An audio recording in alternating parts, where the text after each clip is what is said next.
Welcome back, ladies and gentlemen, to another brand new live stream. Today we are live streaming from Vietnam. My friend Garrett is leaving. A quick update, he's leaving today. He just decided to book a plane ticket and go.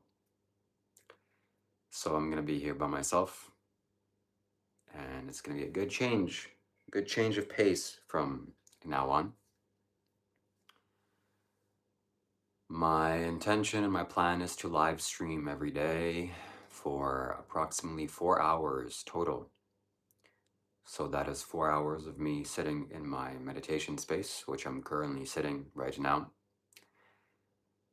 as well as live streaming from the ocean, doing something physical, some activity, or cooking, doing some other activity, talking on Discord, or having guests like Dr. Rob or other friends that I have, doing live streams with them. So that is something that I'm looking forward to.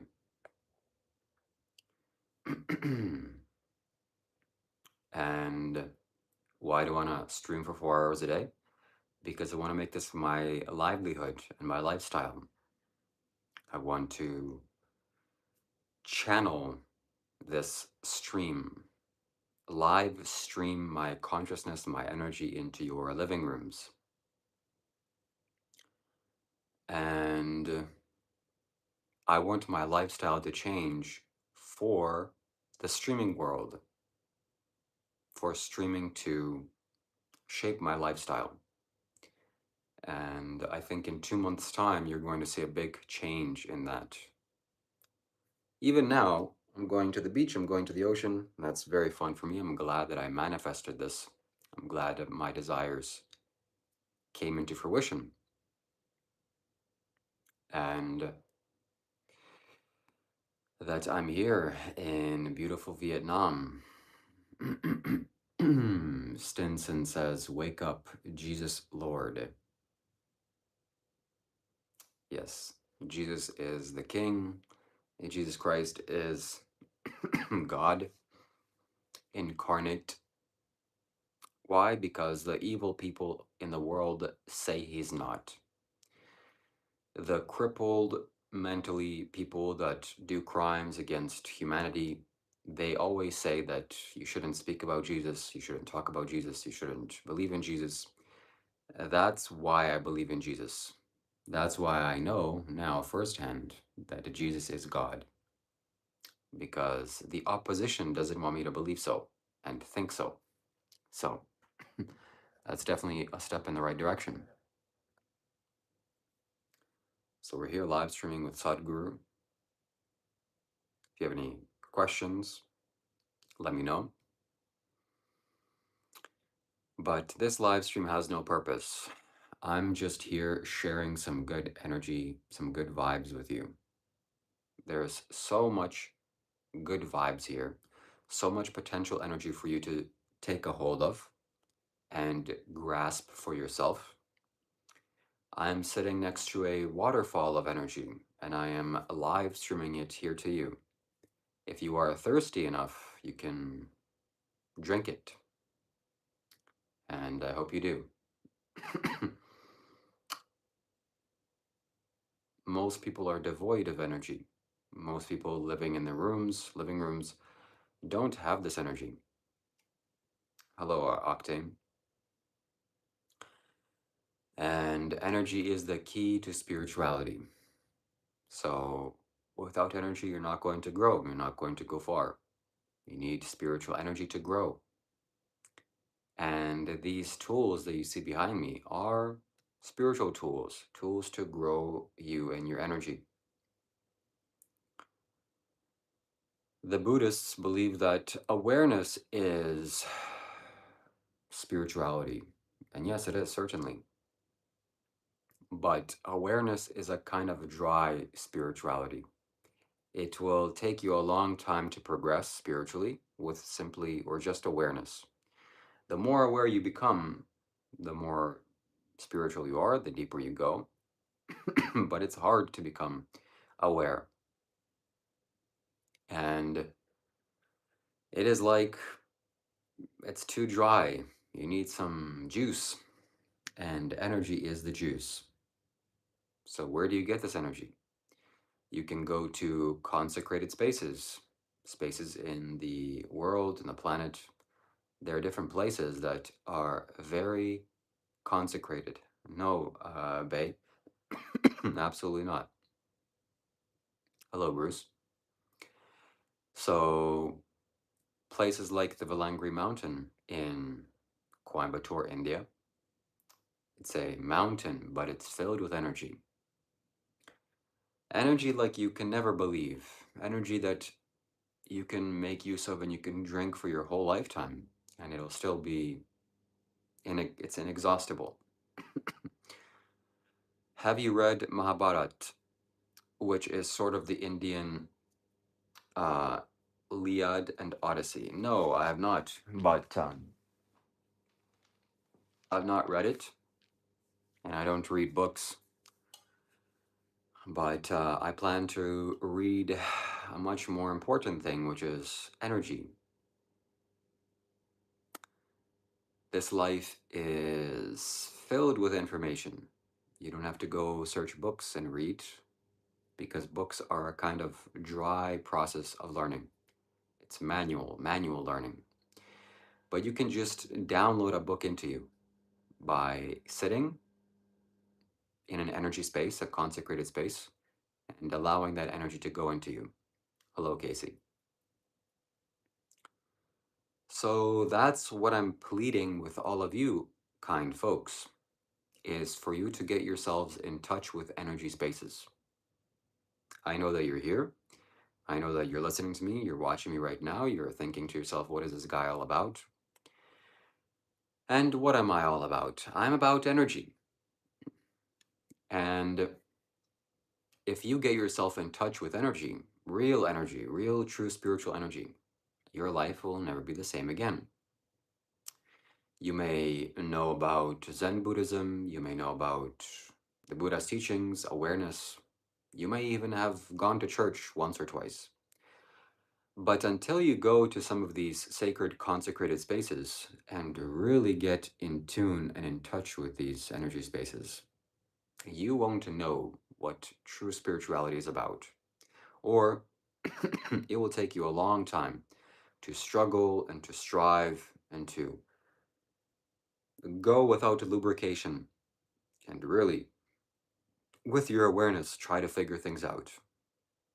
There's no need for awareness. Or energy will make your awareness 10 times better. Who has better energy, cats or dogs? Dogs. Cats are an evil creature. But both are carnivorous animals. You should stay away from them, generally speaking. No reason for you to have pets that are carnivorous. Just leave them to their own nature.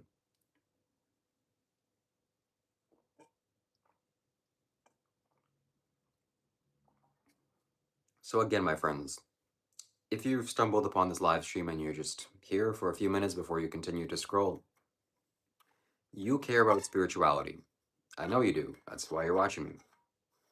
And what is the ultimate spirituality? I can share with you one thing that will be the maximum benefit into your lives. It'll also benefit me. Benefiting people benefits you. It would be this. It would be for you to make an intention for you to experience powerful energy spaces. Where are these spaces? If you're living in the United States, by far the most powerful energy space is Mato Tapila, or the Devil's Tower, from what I hear. If you go on YouTube or Google and you type in the Devil's Tower in Wyoming, that's alone, watching some videos of that will give you an energy experience. That's how you progress. Because energy is like water. And you may go sip some water over there like in a puddle. That may quench your thirst, but it won't quench your thirst permanently. But if you go to a place like the Niagara Falls, it's an infinite supply of water. You can drink for all of your entire lifetime, and it still won't run out. So that's how these energy spaces will function. You can consume water. You can consume energy. Yeah. So I would argue that the most spiritual act one can do is to be kind and help to one another. That's true. So that's one place. Another place is the Isha Yoga Center in Tennessee. That's another place you can go in mm, the United States. But outside of the United States and the world, if you're a man, you should make your intention to at least once trek the Valangri Hills, which is a space that I'm planning to go to next in my travels. The Valangri Hills is where Shiva stayed for 3 months and he energized the place. The energy there is so severe and intense. You can feel it in your bones. You can feel it tingling your skin. You can feel it as if you're going through shock. You know, when you go through a shocking experience, your hands tingle, you feel the blood rushing to your extremities. That's what it kind of feels like. It is an energy experience. And because you are made out of energy, you can open up your system to receive this energy. Once you receive it, well, you will never be the same again, and you will be in contact with the space for forever, as long as you live. But the most powerful energy space in the universe is Kailash, Mount Kailash, a space that I'm very grateful to say that I've been in 2023. I've experienced that place. I've been there. Um, it is like a palace of energy. It is too much for words to describe. I hope you looking into my eyes, some experience can be gained, some energy can be transferred over to you, and you can make use of that and you can benefit off of that. Simply looking at a picture of Kailash will also be very useful to you. Shelley Brufree says, you can meet with people to receive the energy and get a boost. My mobile was glowing middle of the night. I just happened to wake up. Energy. I'm glad you're here, Shelley. Yes, human beings have energy. Dr. Rob has energy. This guy that I'm making YouTube videos with. That's why when I'm in his presence, I stay silent because I don't want to stop the flow. Energy is coming out. I'm making use of it. I'm benefiting from it. If I start talking, I interrupt his flow. I interrupt his thought process. And what benefit does it give me? Some ego boost that I know it all or I'm knowledgeable. So when you're in front of people that have things to share, have things to say, or are in a state of offering, you don't interrupt them. You just shut up, and that benefits you. Do you ever paint on your face? Yes, I've painted on my face once on a live stream with Dr. Rob. That happened a few weeks ago, and I haven't painted on my face since.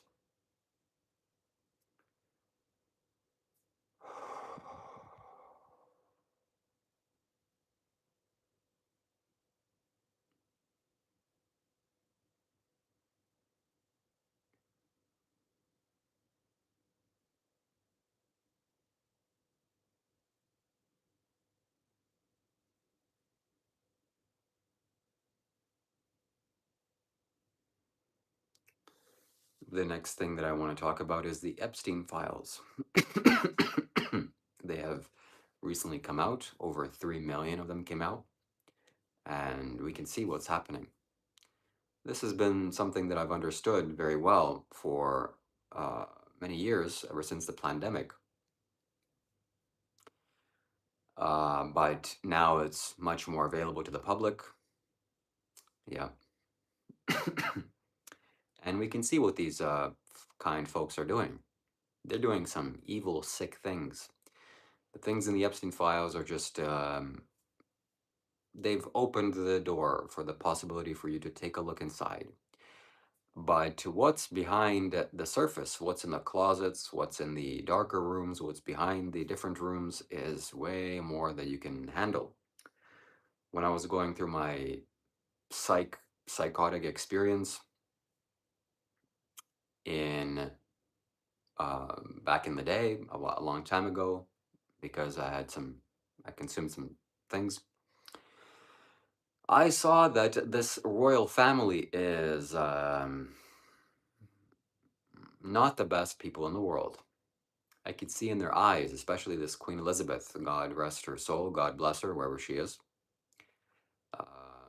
that she, you know, you have to look at it for yourself. I can't make claims against these people because it's not safe on this platform, but looking at that person's energy and those people's energy, it is not somebody I would want to spend time with and not somebody that I would trust my family members with. Those people are, they're different kind of people altogether.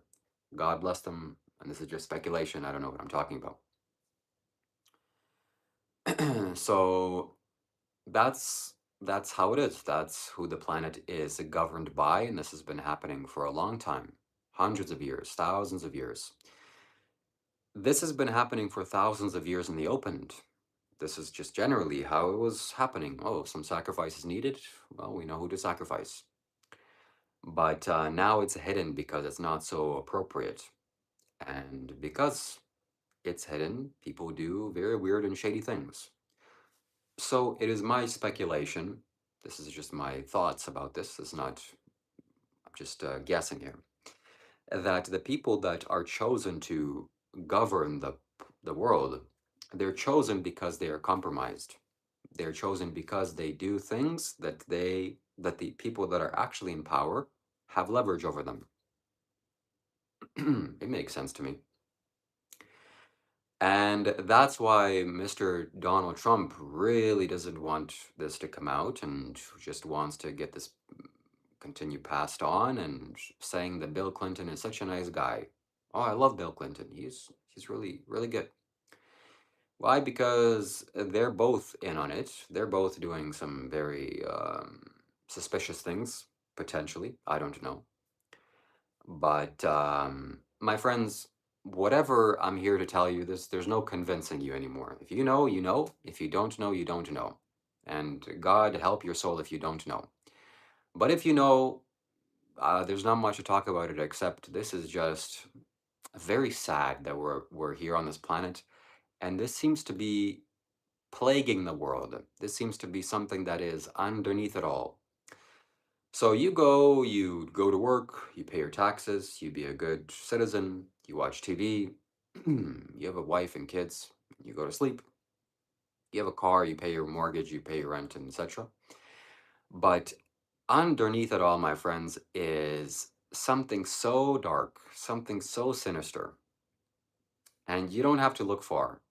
You can just take a few steps outside of your metaphorical house, just take a look at the situations around, and you can come to the very sane and logical conclusion that the people that are in charge are they're a little bit curious. And the most obvious example is what happened with, in the New York situation a long time ago, many years ago, 20 years ago or so. What happened? There was planes that were flying and planes flew curiously. And then as a plane flew curiously into a place, a passport, an indestructible passport flew out and landed somewhere on the floor. And somebody picked it up and instantly they knew who did it. So if you watch those videos back, and it is just so obvious. It's so obvious. If you watch the official story, maybe it's not so obvious because they're very convincing. Oh, this happened, and then this guy had motive, and some guy in the cave plotted this, and the United States, the most powerful military in the world, got overrun by some guys with knives. And this is just what happened. They barely could fly a little propeller plane, but they knew how to fly a big jet, and they performed all these complex maneuvers, and they just did it. So it makes sense to me. And the whole thing just fell down very, very logically. Anyways, I'm not here to convince you of that. Just go and look at some video evidence. Look at some video evidence, and especially people just describing the physics of it. Now, leaving that aside, leaving the physics aside and all of this, just, my friends, just understand. Just think about it, okay? If these people can do that, if these people can make that happen without a care in the world, why? Because they have some outcomes in mind. They want to make some money, or they want to start some conflicts. What else can they do? What else are they doing? And they are doing a lot. You don't have to look far again. Just look at some of these people that, Queen Elizabeth II. You look into her eyes, you look at some videos of her. She is a very curious being. She seems like a nice lady. Everything is fine with her. But I'm not so sure about that. Anyways, I don't have any evidence to support any of this. It's just speculation, just mindless claims. And nothing should be taken seriously. Do your own research. And this is just entertainment. I'm not making any accusations towards anybody. That's at least 3,300 years old since the time of the Babylon. Yeah, so these people have been doing lots of curious and lots of interesting things. And another scary thought to think about here is that why did these files come out? Why did Epstein's exactly Shelley be free? She said it. I didn't want to say it, but that's there it is. So why did these files come out? Well, maybe they came out because some good, kind folks in the Justice Department want to pursue the truth. Well, if they did, then there would be some arrests. There would be some real investigations. But no, it seems to be more just an entertainment. Here's some entertainment for you all. Fine. Hopefully this shakes and hopefully regular people scratch their third eyes and start to awaken to the reality of things. That'll be good. But also a darker and a sinister viewpoint on why this is being released now is because, well, you release it, you confuse the people, and then you offer them a solution. Oh, these very bad people. Oh, this is the situation that we're having. This happening. And what will be the solution out of this? What will be the thing that they offer us as a remedy? That's to come. Also, scary hours, Lois, if you're here. This my man invested in Bitcoin. I also have some Bitcoin. I should have sold it when I felt intuitively it's time to sell, but I didn't.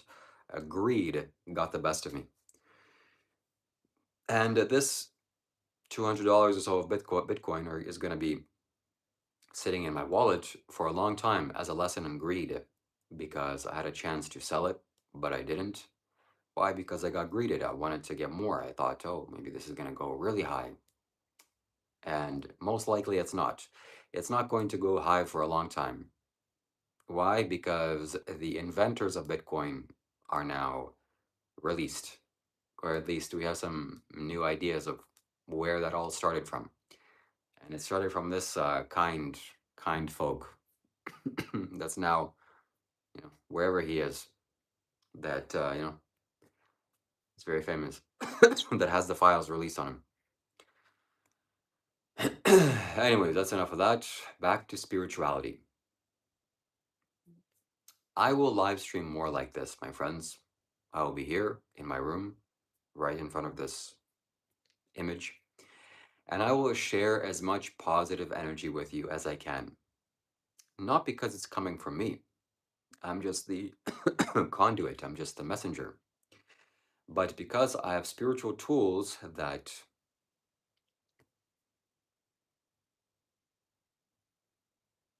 direct this energy forward, and you can make use of it to change your life.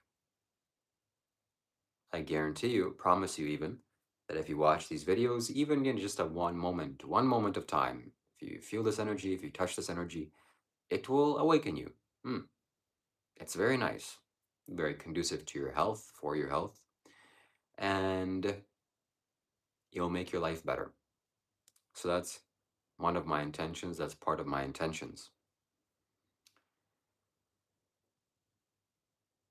Another intention that I have here is to share my ideas, share some valuable insights that I have, things that I've learned. I have so many insights throughout the day, things that can benefit your life, things that do benefit my life. And I want to share that with you here, starting with how to sleep less.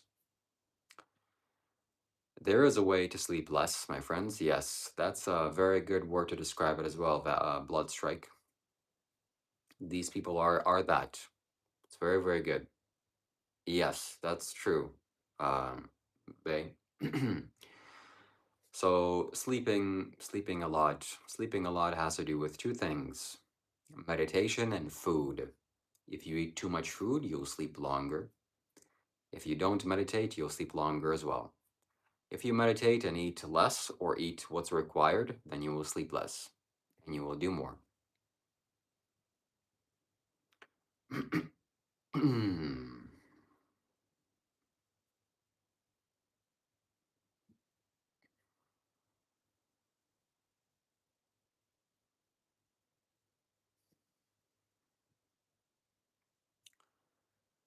Another thing that I want to talk to you about is energy. Well, I already talked to you about that, but particularly blue energy. I have a blue light or lamp right to my right here. You can't see it, but maybe you can feel it. And blue is the color of the throat chakra. It is the color of communication. I was thinking for a long time on how to communicate better, especially with people. I'm talking to people and I'm having a dialogue, and they're not really listening to me.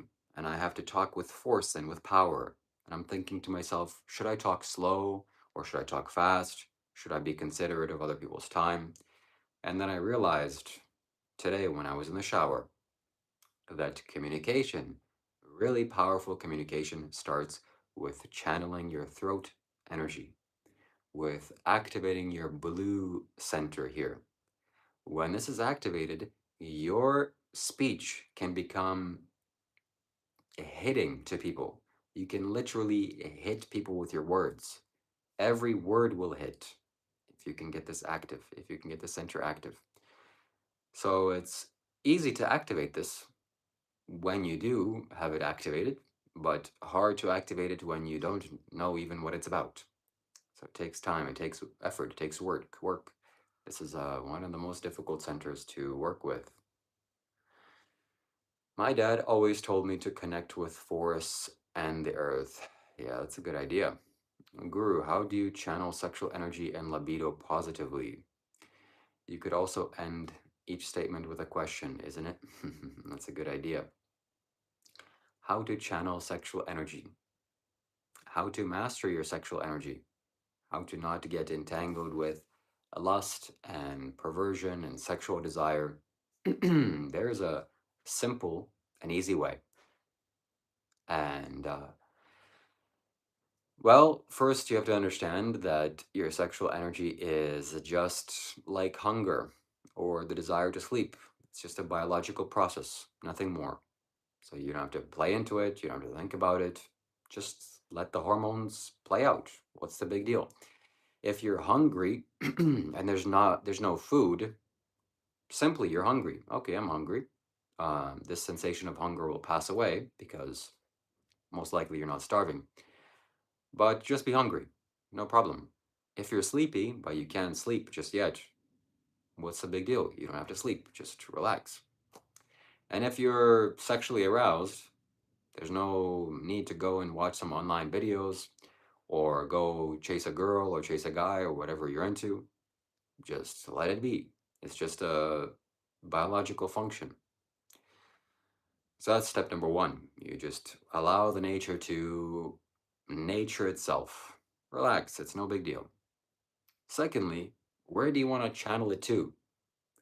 If I were to ask you, if I came up to you and said, hey, I have a hunger, where do I channel my hunger? What? You go eat some food. That's how you channel your hunger. But I guess you're asking more in a kind of a perverted way that, like Andrew Tate, he's saying he doesn't like to eat too much because he wants to stay hungry so that his hunger will be fuel for him to work more and to acquire more. That's good. A man's sexual lust and desire can lead him to many places. In fact, your desire as a man, largely, I shouldn't say largely, I don't know, but of course, naturally, you want to be appealing to the opposite sex. And that could be a fueling and a big motivator for you to go and acquire resources, for you to build your character, develop yourself, etc.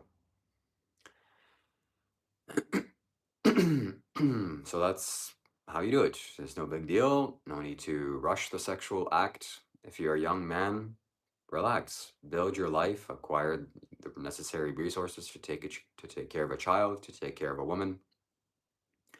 Build your character. Build yourself. Now is the time to build, not go and chase a woman and ruin your life and drain your sexual energy. There's no need to channel any sexual energy. You just, that's it. A side note, I want to add a bonus here for this idea that if you're watching porn, adult videos, things that nasty things online you shouldn't watch, first question yourself who own. Well, I can't go there, but maybe somebody in the comments can continue that. But you are doing the world a favor by not watching these videos or by being celibate or totally disregarding any of these adults video content, because this is a derangement of the mind, this sexuality and adult videos and these things that you see online. It's a perversion, it's a sickness, and it doesn't make the world a better place by you watching it. In fact, it lowers the energy of the planet. So it's very little, it's very minute. It's not some big measurable thing like you going and causing some war. That's huge. But you adding just one drop of negativity to the world doesn't help anyone. You consuming some lustful negative energy, who is that going to help? What is that going to solve? It's not going to solve anything. It's not going to help anybody. And you're just feeding the demons. You're just feeding the dark spirits that feed off of you. And this is what this energy is. This is what adult videos are.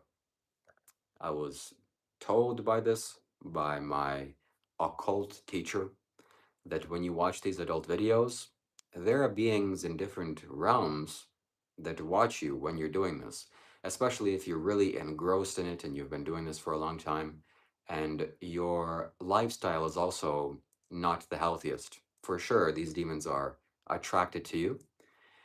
There's not something you can see, but something you can feel with sensitivity. They're just there watching you.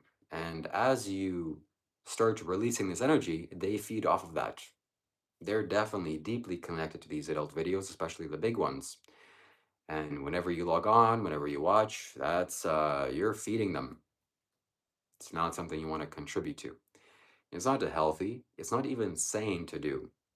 Can you imagine watching other people mate? Hey, I'm gonna invite you to some party. You're gonna watch mating rituals be performed. What? Insane. So, better stay away from that.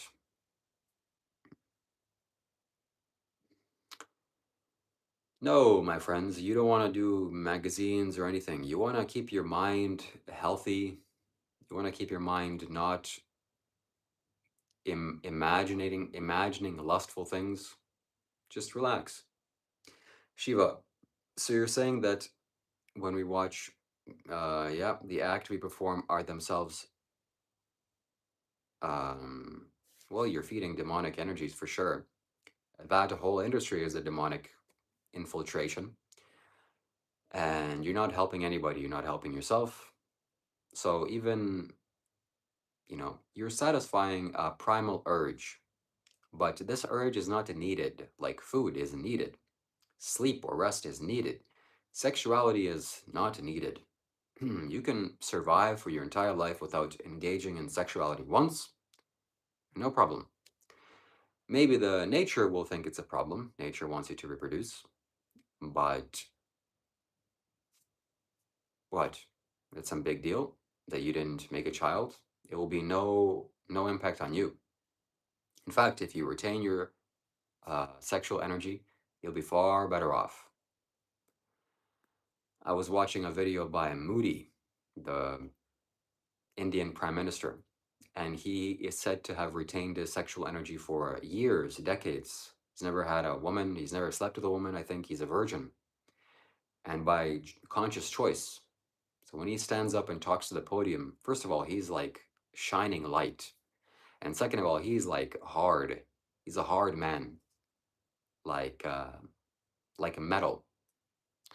So that's a man that you wouldn't want to be in front of him when he's on the path. He'll push you aside, he'll knock you over. So that's what sexual energy does. You don't want to spill it away, you don't want to waste it, you want to harness it, you want to channel it. Well, somebody asked me about channeling sexual energy. There's nothing you need to do to channel it. It gets channeled by itself. If you're doing spiritual work, this energy starts to get consumed and it'll go towards a different dimension. It starts to go towards a more refined energy and becomes very peaceful, very beautiful.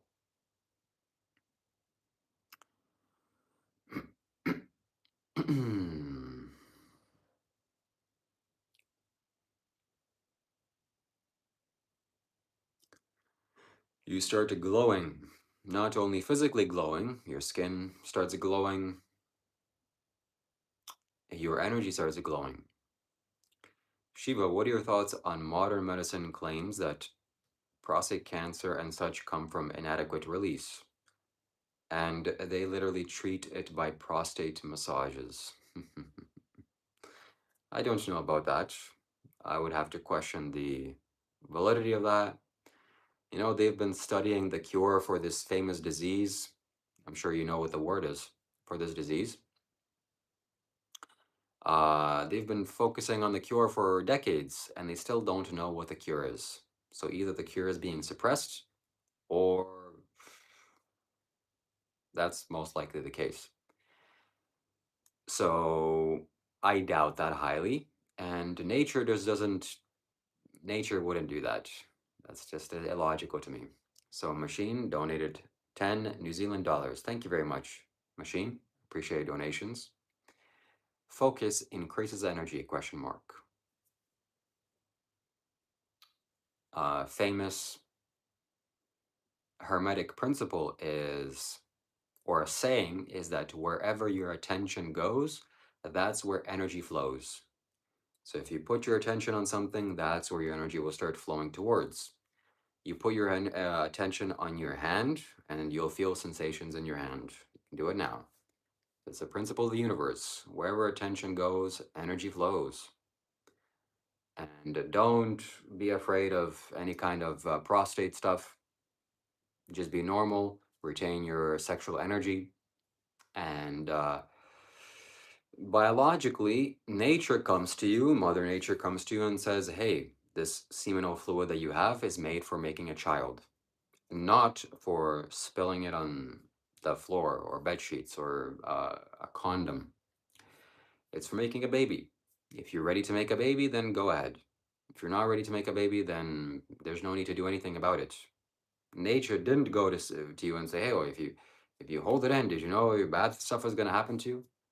I'm sure these people that have these problems are living a very um, unhealthy lifestyle, meaning eating meat. That's very whatever. So I don't worry about that at all, and the body takes care of itself. uh, no, I cannot speak on that. Sadhguru was sick to death. Yes, he was.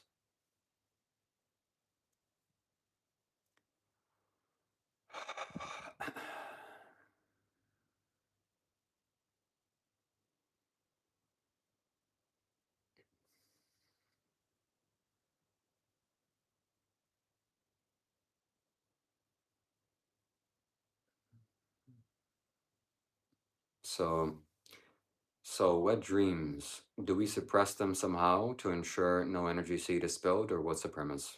Uh, so wet dreams, there's no need to suppress. You just relax. If the body wants to throw it away, then you do that, and no energy will be lost. No spiritual energy will be lost. But if you consciously release it through sex or masturbation, you will suffer the consequences of lots of energy being drained and lost. How to increase vitality and fertility and testosterone. Have you taken psychedelics? Yes, I have taken them. And how to increase fertility and all this stuff. Is it true that at the peak of your meditation journey, it's very similar to psychedelic trip? I have an understanding of how Sadhguru was healed. Love is the most powerful medicine. I'm grateful for love and present. Okay. So, my friends, if we want to take the next steps of our spiritual journey and evolution, we have to awaken our pineal glands. This is the next step, okay? If you're watching me here on this live stream, you care about spirituality. I know that for a fact. And you're wanting to go deeper. You're wanting to know the secrets and the science of this art and the science. You want to know the techniques of how to awaken your mind and live more consciously. So this is it. Here it goes. Another step that you can take. A very physical, practical, and concrete step you can take today without going anywhere is to awaken your mind to the possibility of clearing this gland or this organ that sits in the center of your forehead or in the center of your brain. It's a tiny little thing, tiny little gland, and it is under attack by every force known to mankind. Well, evil forces. The forces that be want to dilute this gland, want to pollute this gland to the point where you cannot use it, to the point where you're totally blind and you can't see. If they had it their way, this gland would just be totally destroyed. One thing that hurts this gland, this pineal gland, is psychedelic substances. Maybe taking 1 or 2 doses of something and having some experience, maybe that'll help you. But consistently, over a long period of time, it doesn't do anything that's good. It does very harmful things. I know that for a fact. So if you want to clear your pineal gland, if you want to remove the muck and the dust and soften your pineal gland and soften your gaze and be able to see clearly through life, don't take psychedelic drugs ever. So that's step number 1.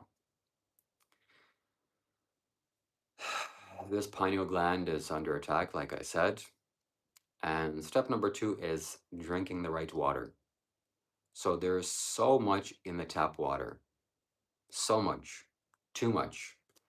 Even if you're living in a country where they filter the tap water, there's still too much for you to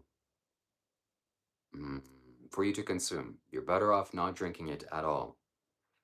Right now, I'm here in Vietnam. I have to drink from plastic. It's not ideal at all. In fact, when I'm closing my eyes here and I'm meditating, I can see and I can sense that my pineal gland is hurting or it's not in its ideal state because it's being under attack. These things that are happening to us, these things that are available to us in our society aren't just random. This is a spiritual warfare that's going on. And you need to be equipped to fight it through becoming more conscious and more aware. So the water that you drink is super important. Now, I'm going to share with you something. I want you to be prepared for this because this has the potential to change your life for the better. How do you drink the best water? Do you go buy some reverse osmosis filter for $800? Or you to go to some mountain stream and get it yourself? That would be the absolute best way. But most people can't do that physically. They don't have mountain streams next to them. Do you go to the grocery store and buy plastic water and haul it to your house and drink plastic? No, that's the worst thing you can do.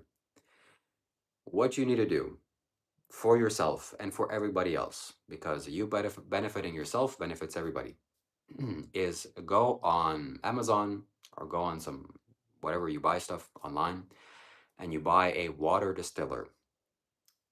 It's usually around 4 liter, 4 liter, 5 liter, as large as you can make it, as many liters as you can, a water distiller, and then use it. Water distiller is the best water, arguably speaking. For the cost that it has, it's approximately $100. And for what it does, it's the best. It removes absolutely all impurities except uh, airbound impurities, which are rare and you can't really filter that, I think, anywhere. But regardless, there's things you can do, I'm sure, to bypass that too. But water distiller essentially makes the process of making clouds. It's a big pot, it boils the water, and as the steam goes up, the steam is then collected and drained into a glass jar. So what you're drinking is 100% pure water, pure hydrogen and oxygen, and nothing else. All the other impurities are left on the bottom. So you're drinking water vapor, you're drinking clouds, but pure clouds. That, in my experience, also, I have a water distiller in my home, and my God, I'm here enjoying the nature, I'm here enjoying the sunlight, I'm here enjoying the ocean, I'm here enjoying the beautiful food in Vietnam. But the number one reason why I would want to go back to Canada is because of my water distiller. That's how bad it is to drink from plastic and to drink from other sources like this. It made me also think about very seriously about traveling with my water distiller, and I think I should have. That's a mistake that I did. Because if I had it here, I'd be using it absolutely every day, and I would be drinking distilled water. And that's a regret that I have. Maybe I'll buy one in India, but who knows? So, yeah. Buy yourself a water distiller. That's absolutely pure water. And yeah. It's not the air, it's I've just been sick. So there's things you can do to remineralize the water. If you're concerned about that it leaches you, sure, it has some downsides, but you can add a few drops of minerals and that's it, it's done.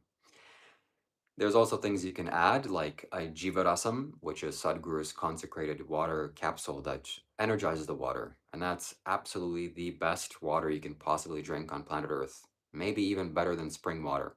Well, maybe second to Kailash water.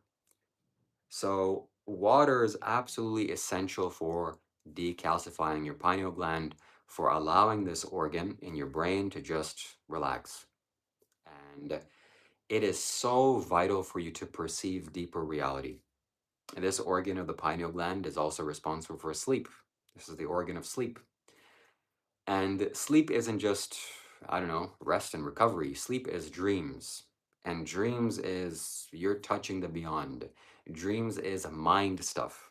The pineal gland is of mind stuff as well. And also of perceiving subtler realities. So if you care about perceiving subtler realities, buy yourself a water distiller. Trust me, do it. And you will thank me. The water is something that you have to get accustomed to. It tastes kind of bland unless you add minerals to it, yet it is 100% perfectly pure. So nobody should ever be drinking from tap water. Even showering with tap water is just horrendous. But drinking it is out of question. So drink not from plastic and not from whatever these companies sell, but drink from a distilled water container that you distill the water yourself. So I hope that you take this on to take my advice and you buy yourself a water distiller. I don't drink tap water, Shelly. What do you? I'm curious what you drink or what kind of water you drink. It sounds to me you're uh, relatively health conscious or you look health conscious. Drink from the word of God. Yeah. Is Kailash water from you? Okay, so Joe is asking what is Kailash? Kailash is a mountain in the Himalayas. It is a place that Shiva consecrated. It's an energy space. It's a huge energy space. You have to look at it online. And it is a mystical library. Sadhguru was, no, he definitely wasn't NOS. Or if he is, I'll have to investigate it. Yeah, I doubt it. But let's check. Let's check. I know Deepak Chopra was. He said some curious things. And we will ask the not so biased ChatGPT. Was Sadhguru in the Epstein files? No, based on available public information, he was not. What about Deepak Chopra? Let's see if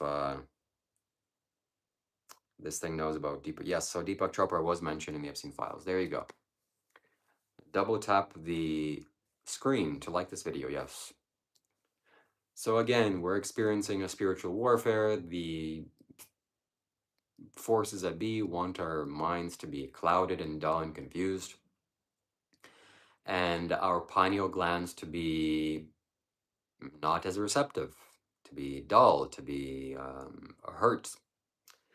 So outside of psychedelic drugs and water, what else can you do to decalcify your pineal gland and to release and remove this tension and to awaken you to be able to see higher realities or subtler dimensions?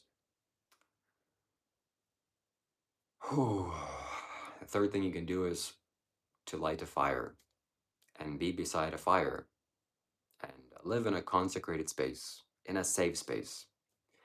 I'm living here in a safe space. I'm in my room and I'm in Vietnam. I have this little temple behind me and this nice consecrated energy. And so this makes me relaxed. It releases the tension. And this is a step you can take to light an oil lamp and let the energies get burnt up. So Akash is needed. That is the term for the fifth element. Most people think that there are four elements. There are actually five elements. And Akash is the fifth element. It's a very refined element. It's sometimes could be referred to as ether in English. And it is produced by fire. It's a kind of a tangible physical material that you can feel. It's very refined. And Akash is needed to be able to see. So let's see what the people here are saying. You drink filtered tap. Okay, I understand. So I'm curious to see what Dr. Rob is doing. I hope I can live stream with him tomorrow. I think I will. The energy is feeling right for that. Joe says, Shiva, how do I get mystical library card for myself? You can't just mention that and not tell us more, please. So Joe, if you go to my YouTube profile, if you click on my YouTube name and there's a video section, there's a shorts section, there's playlist section, and there's a posts section. So posts that I've made. A post that I've made is a Google Drive file for a picture of Kailash that I took, which is, in my opinion, the best image of Kailash maybe ever taken. So you take that photo of Kailash and you put it as your background wallpaper on your phone. Look at it, look at the actual photo, and you'll understand what this Kailash is much better than what words from me can do.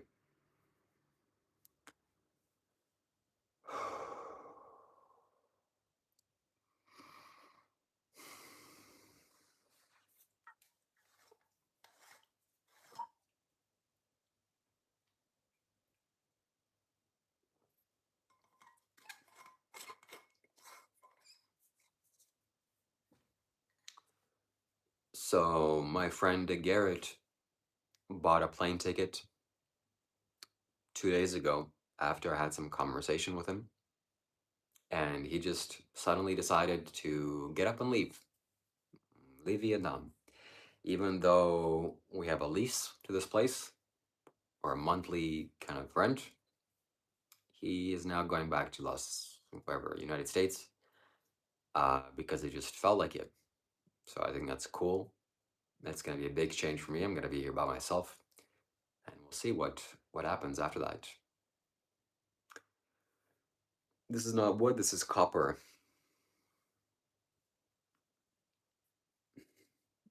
So spirituality is often described or symbolized with the snake. The snake sits in the base of the spine, in the tailbone section, or in the perineum, the space between the anal outlet and the genital organs. But in my experience, it sits in the tailbone. This is the pit that this energy sits. The word Kundalini, I'm sure you've heard before, Kundalini. Kund is a pit. In the Isha Yoga Center, there's a Surya Kund, which means the sun pit or solar pit. It's a big water pool, but there's a big sun above it to, I guess, symbolize the solar plexus chakra. So the word Kundalini, it means whatever is in the pit, getting it out. You're scooping up the pit energy. The pit is in the base of the spine.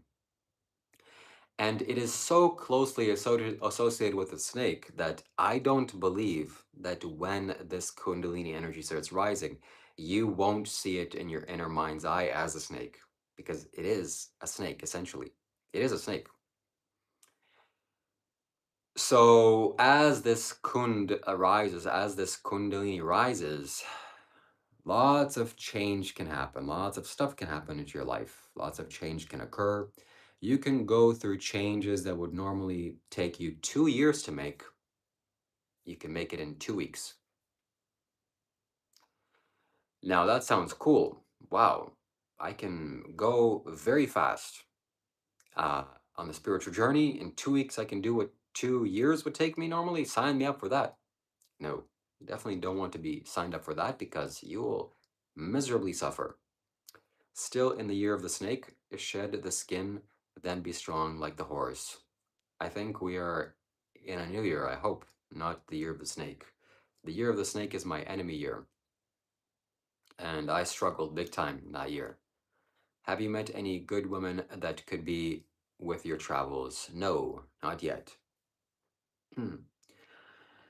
So if something occurs to you in 2 weeks, which would naturally occur to you or normally occur to you in 2 years, you are bound to suffer miserably because so much, so fast, and probably you're not going to be lubricated to be dragged through life like that.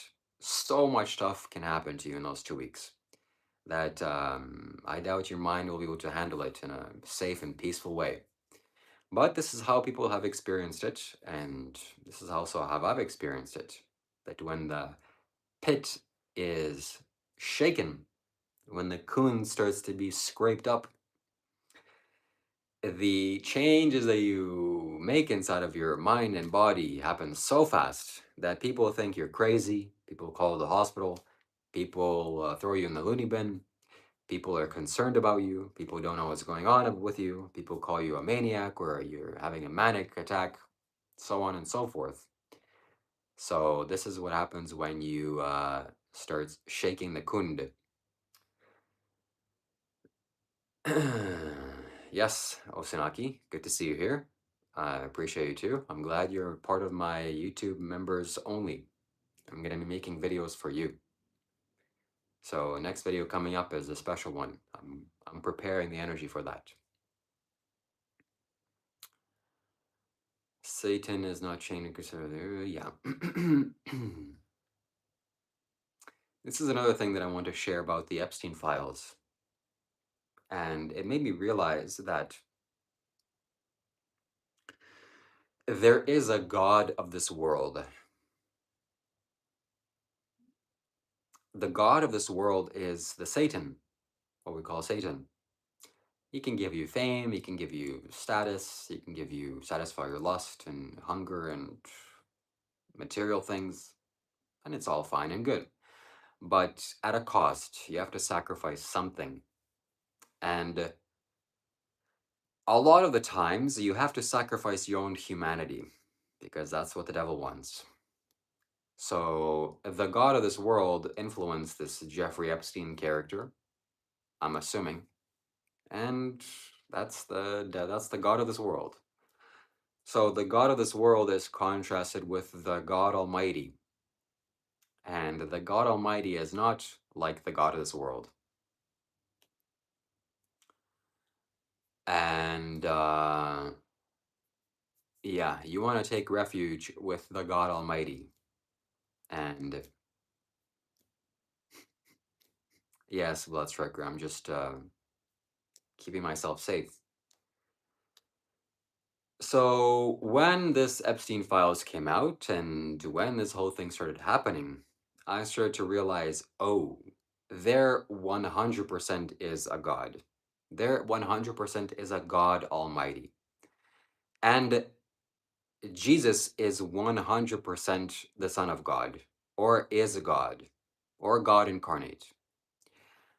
I have issues with accepting that, some of the things that Christians think or say, that Jesus has a monopoly on these things, whatever. These are just technical things.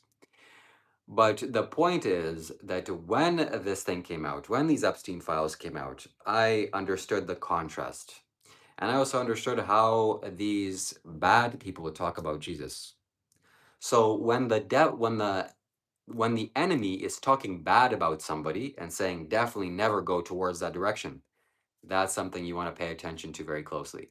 And probably you want to investigate that further and maybe even go into that direction. So the way that these guys are talking about Jesus and God and what they're doing is making me take refuge in Jesus. And yeah, that's all I have to say about that.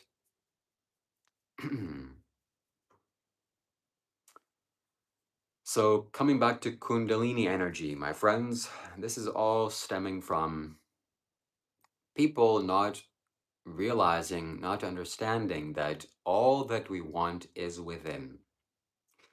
People get in trouble with doing heinous crimes towards others, like this Jeffrey Epstein, whatever he was involved in, the people that he's hurt.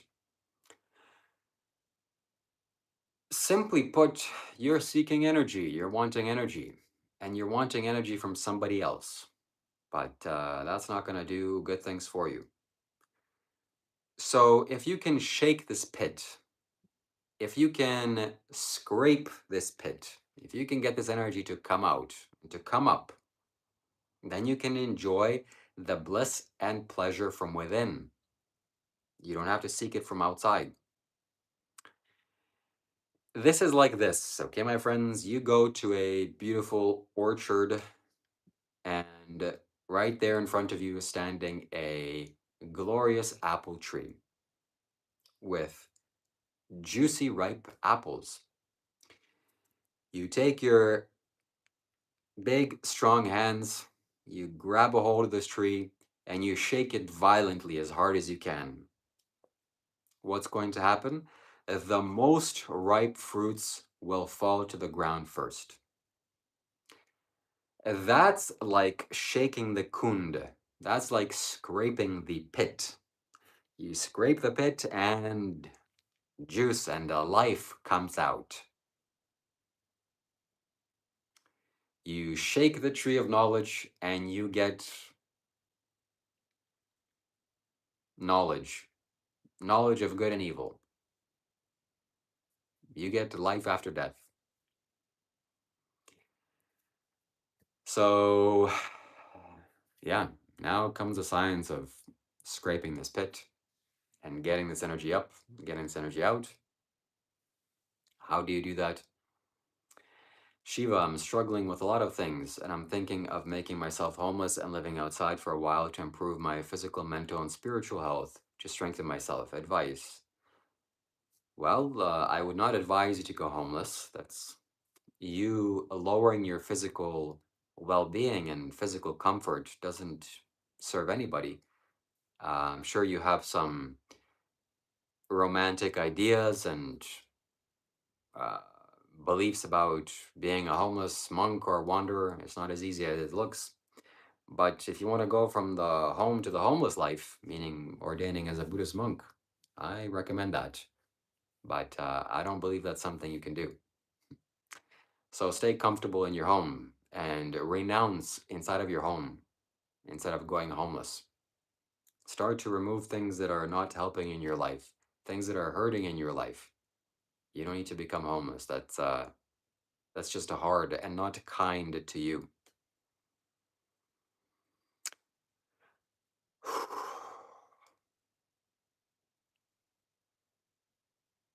So the science of scraping this pit, this sounds so weird to say. So let me say it in a more gentle way. Or shaking the tree. Or enticing the snake to come out is a scary thing. It's a scary thing because it's a snake. And snakes are not easy to deal with. Snakes are dangerous, especially venomous snakes. You don't want to deal with a venomous snake. It'll bite you and it'll ruin your life. You'll have a bad day, to say the least. So you go to a cave where a venomous snake resides, and you take a big metal rod and you start scraping the outside cave walls, making a screeching noise. And the snake is not going to like that. And he'll start slithering around, dancing around, and he might come after you. So this scraping of the Kund walls is a dangerous process. The most sensible and tangible thing you can do is to invest and buy these consecrated items offered to you by Sadhguru. Only $9.95. Purchase today. This is what I've done because at an early age, I understood the value of this. Oh my God, there is my well-being. I must buy this. I must have this. I must acquire this. So I did. And here you are. That's why you're benefiting from me today. All right, I'll go back, Joe. So to get the Kundalini energy to rise up, you can go to a mine where people mine elements, and you can ask for nitroglycerin. Nitroglycerin is an extremely volatile type of explosive. Even if you have a bottle of it and you drop it accidentally, it'll explode. It can seriously injure you. So this is what Kundalini energy is like. It's like nitroglycerin. You got to be very careful. You got to be very gentle. Unless you're an expert and you can wield nitroglycerin and you can even throw it around and make it explode in a controlled way, then you shouldn't go and play around with nitroglycerin. It's dangerous. So you shouldn't just go and play around with the pit where the snake resides. But you can gently, slowly rise this up by living in a concentrated spiritual space. I am living in a concentrated spiritual space. Right now, here I am, in my room where I sleep, where I spend the majority of my day. It's as good as a temple. It's as good as a church. It's as good as any other place. Why? Because I simply have these spiritual technologies. It does the work for me. But maybe you can't afford this. This is $500 or more. This is quite advanced, and maybe you're not ready for it too. So no problem. One thing you can invest in, especially if you're in the United States, is these beads. These are spiritual beads from the Himalayas. They're grown in the Himalayas. They're a seed of a plant called Rudraksha tree. Rudraksha stands for tears of the roarer. The one that roared, these are his teardrops. This is an extremely potent energy. This carries an extremely potent energy. You wear this, all of your life's problems will take care of themselves. Not to say that somehow this is going to do your taxes or your car doesn't need insurance or something else, but this makes your energy and this channels your energy in a certain way. This makes you carry a certain kind of aura. This is associated with one of the most glorious beings in existence, and you're wearing this. The story goes that Shiva cried tears of ecstasy onto the earth, and where that drop fell, a tree sprouted, and the tree produces electric blue fruits even today. It only grows in the Himalayas and some small parts of Indonesia, but the ones in Indonesia grow very small. The ones in the Himalayas grow to its full size. And this electric blue fruit that this tree produces carries a seed, and this is the seed. This is the Rudraksha seed. So I knew the value of this, and I struggled and strived to acquire a mass amounts of these. And I have them in my home in Canada. And my family ships them out to people that buy them all across the world. It is approximately 100 bucks to buy this, and I'll ship it out to you wherever you are on the planet. Ideally, you would be from the United States because it's the easiest, but that's not limited to the United States. And I have approximately 20 left. So I bought 50 when I was in Kailash in 2023. So it's been 2 or 3 years, and slowly the demand is rising and the supply is getting lower. And yeah, why did I buy this? For your sake, for your well-being. I knew that people would want to acquire this. I knew that I could sell this, make a profit. And I knew that I could sell these things and it would benefit people's lives. So, of course, we all need to sell things. We all need to provide a service to others. We all need to benefit others in some way to make a profit and earn a livelihood. And this is a very blessed way that I get to earn a living, is to sell spiritual technologies. Well, this is one of the spiritual technologies that I sell. And I'm proud to say this. This is very, very good thing that I'm doing. I'm getting a lot of benefits from it. And I encourage you to buy it. I will ship it out to you wherever you are in the world, even if you're in Australia. And I plan on acquiring more my next trip to the Himalayas. And also, I plan on making it a much smoother business and properly promoting it and marketing it. And this is the reason why I wear it. This just doesn't look cool. I don't really wear things that look cool. If I really wanted to look cool, I'd probably put on more things. But these things are intentional. This is also a particular type of metal. I don't wear it just to, I'm supposed to be spiritual, so I'll wear beads. This is not like that. This is spiritual beads connected to one of the most glorious beings in existence. And let's say you want to buy it. Where do you go and buy it? You go and buy it on shivakailash.com. If you buy it, you don't necessarily have to wear it. You should wear it. It's very good.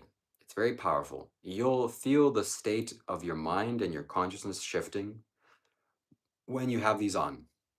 But even if you have a space like this, a consecrated space, it would be wise for these beads to be in a spiritual environment. They will create an energy atmosphere. So what are you waiting for? Buy it. shivakailash.com.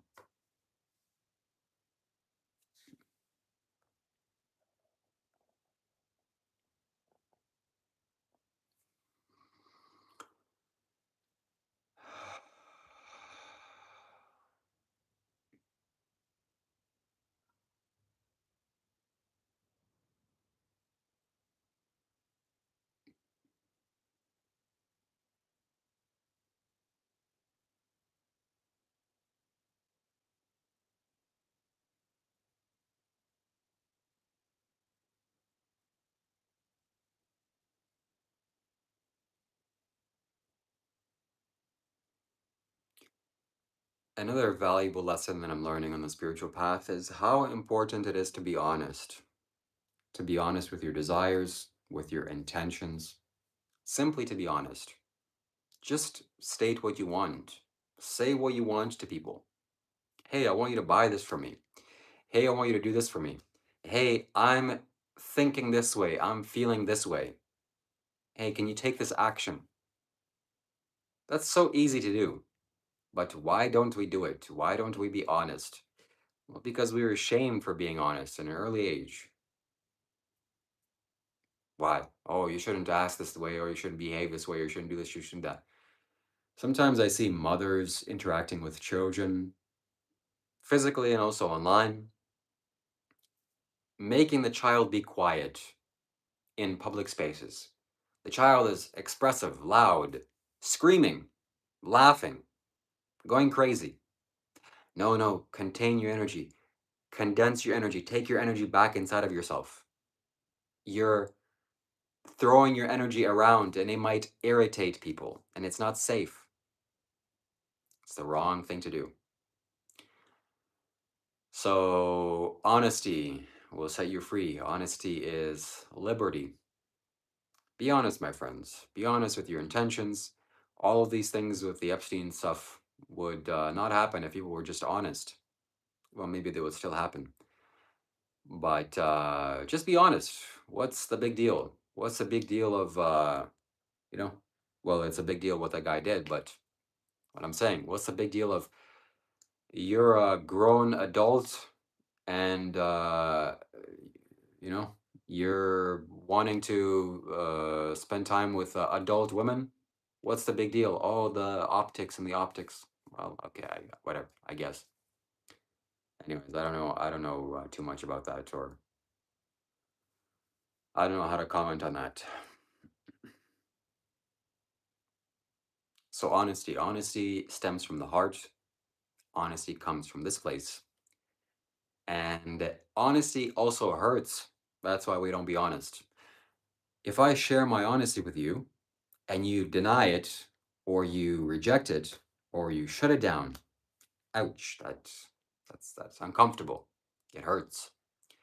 So we learn to be all sorts of weird, secretive ways and make plots. Why? Just to protect our hearts, our sensitive, kind hearts. We don't want to get hurt. So we don't want to be honest. Oh, let me not be honest because I know he'll hurt me. Or he'll get hurt too. Honesty hurts other people too for some odd reason. Isn't that weird? If somebody is really honest with me, it hurts also. Why? Because we have egos. Whether you like it or not, my friends, everybody has an ego. I'm sure even the Buddha had an ego. He didn't probably like to be made fun of, or he was extremely masterful. He had so much awareness, but he also had a sense of self or an identity. Uh, he had to have to operate the world. Otherwise, he wouldn't dress himself. He would just be totally incoherent. Oh, I'm just the five aggregates. I'm just the five senses. There's nothing here. All right, if there's nothing here, then why are you putting on clothes? So there definitely is an ego present in everyone. And that needs to be carefully attenuated with people's lives. Because, yeah, we want to be sensitive to people's egos. We don't want to hurt them.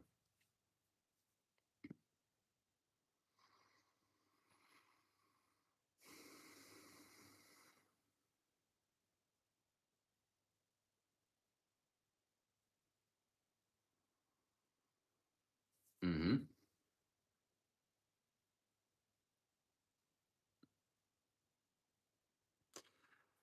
I had I had to have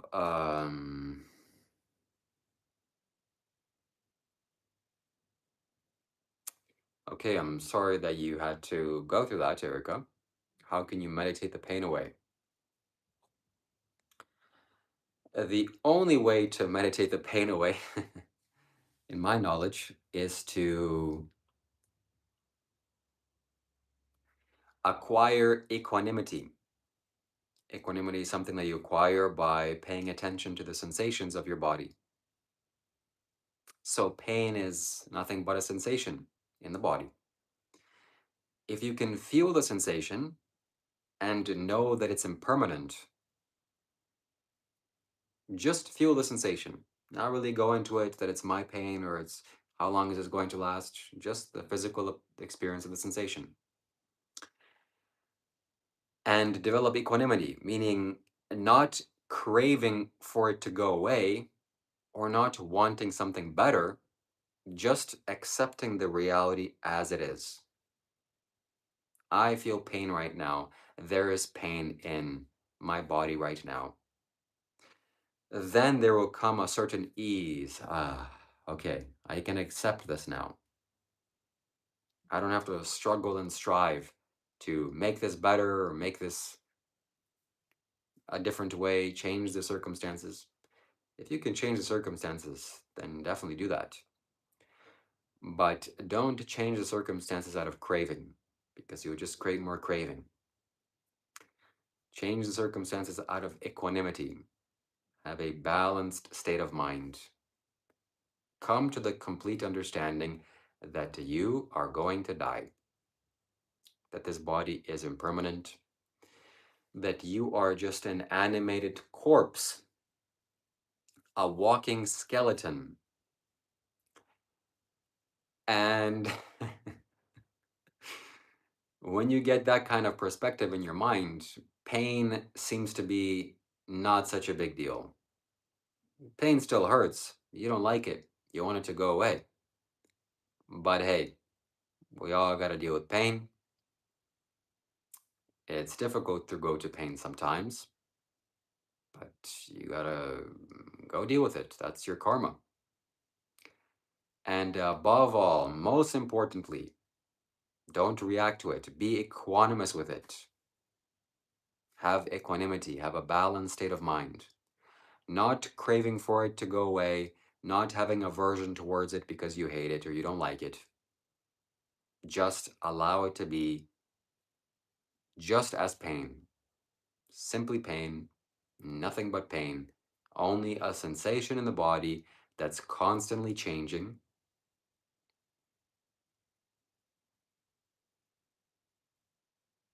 And won't go away if the present circumstances are unchanged, but it will go away if the conditions are changed.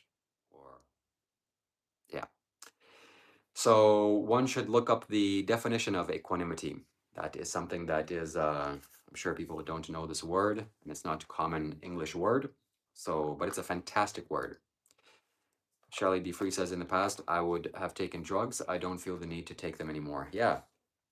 If you absolutely need to take painkillers, then I understand. But the best painkiller is vipassana, or equanimity. Define equanimity.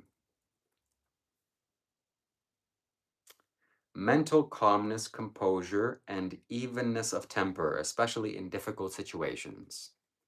This word doesn't really cut it, so I'm gonna by S.N. Goenka.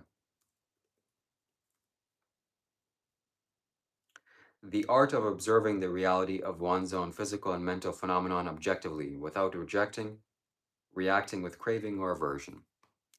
That's more of what I said. My advice, the glass is half full, not half empty. Most people don't even go to school to learn. They already accepted their trade and time and the degree. I am good at not doing stuff. I am good at not doing stuff if I really want to. I haven't smoked for over 10 years and haven't owned a TV for over 10 years. Nice. That is really, really good. So, hello, vegan Christianity. That's a nice name. So, a lot of spirituality has to do with not doing stuff as opposed to doing stuff. And not doing stuff is easier. I don't kill animals and don't pay for animals to get slaughtered on my behalf. It's very easy to do that. I just don't do it. I'm lazy. Spirituality is the ultimate laziness. I don't react with craving or aversion. I don't get angry. I don't pursue immorality. I don't kill. I don't steal. I don't lie, misuse my sexuality, intoxicate the mind. I don't do so many things. And by not doing them, naturally I'm free from them. And I don't get entangled by them. I don't go and engage in promiscuous sex. I don't watch porn. I don't waste my energy, my sexual energy. I don't do so many things. And there's still things that I wish I didn't do or want to do less, like scroll on social media and waste time and do nothing. I really want to do nothing just by sitting and really doing nothing. Not doing nothing like I'm laying in bed and scrolling on Instagram. you're doing something still. So if you don't do a lot of things, you can become very spiritual. It's not that you have to go and do a bunch of things to become spiritual. Just don't do evil actions. Just don't pay attention to your mind stuff either. Your mind's thinking thoughts, some stuff is coming in your mind. Ah, cool. Your emotions are turbulent like an ocean. You just don't pay attention to that. That's just what's happening.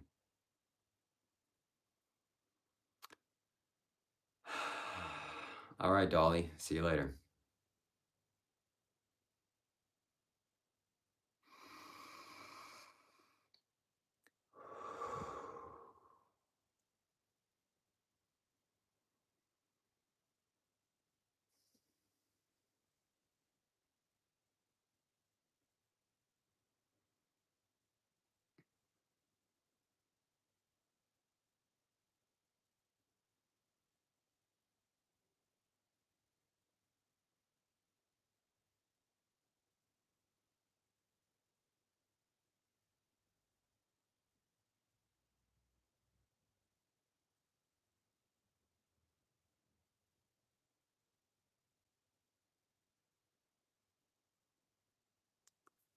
The Buddha said that there is an unconditioned reality, an unborn, unfabricated existence that is here and now and also nowhere.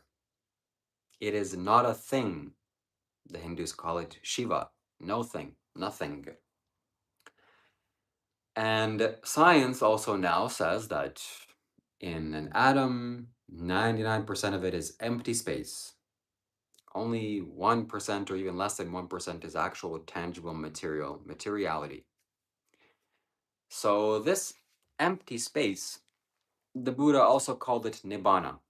Well, nibbana is not really a description of it, but it's more of a quality that your mind gets to when you touch the space.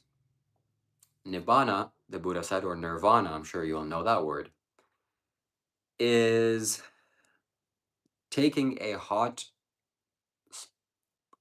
boiling pot of tea or a kettle off of the burner and laying it down somewhere cool or room temperature or some other part of the stove where it's not burning.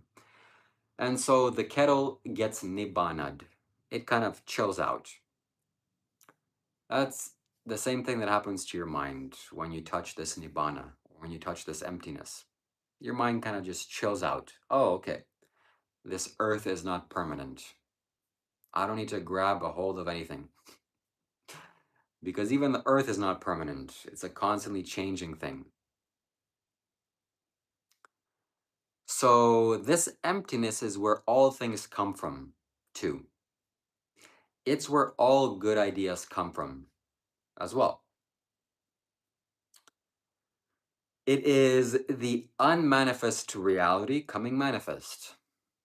And it is where the enlightened ones go. Not that they go like they dive into it. There really isn't no them to dive into, but it is a kind of falling asleep into the space.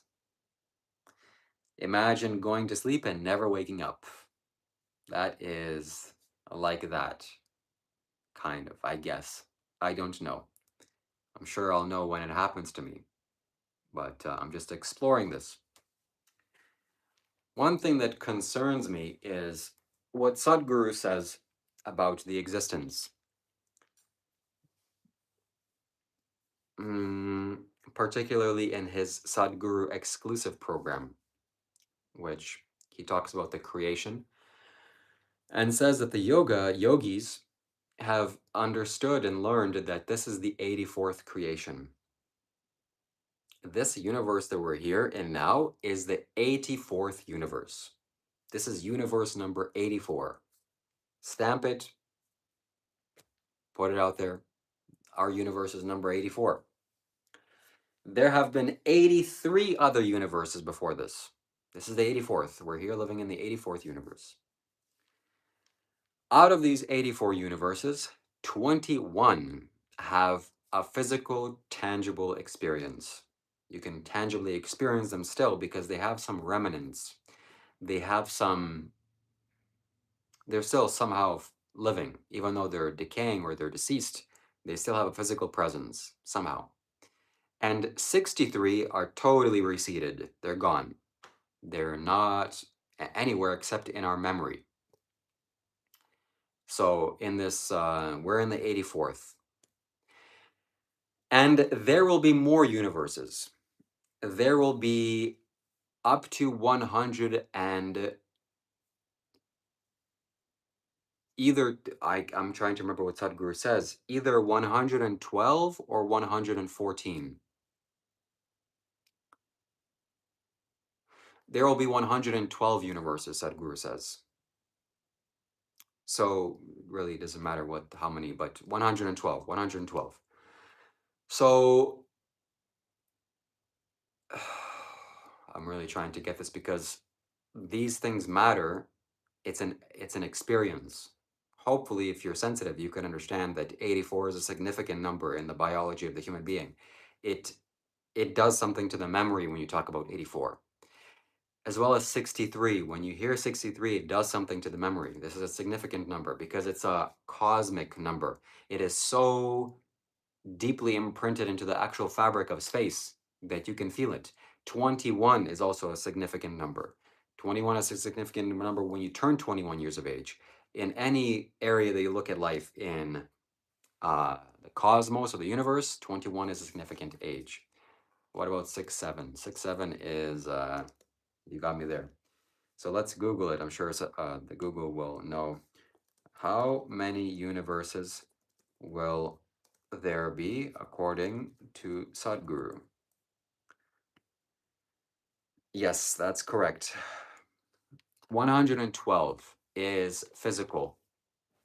So there will be 112 universes total, which means that we are in the 84th, there will be 85, 86, 87, 112. After 112, the 113th universe will be a purely energy phenomenon or immaterial experience. It'll just be pure energy, no physical creation whatsoever. And same with the 114th. And these creations will go on forever, for an infinity, because they won't be any more bound by space or time. There won't be any more suffering, really. And it'll just be bliss constantly. So here we are in the 84th universe. Things are going well. The universe, according to yoga and Hinduism, is described as Rudra. This is the creator, or this is the creation. It is a roarer, or it is a roaring.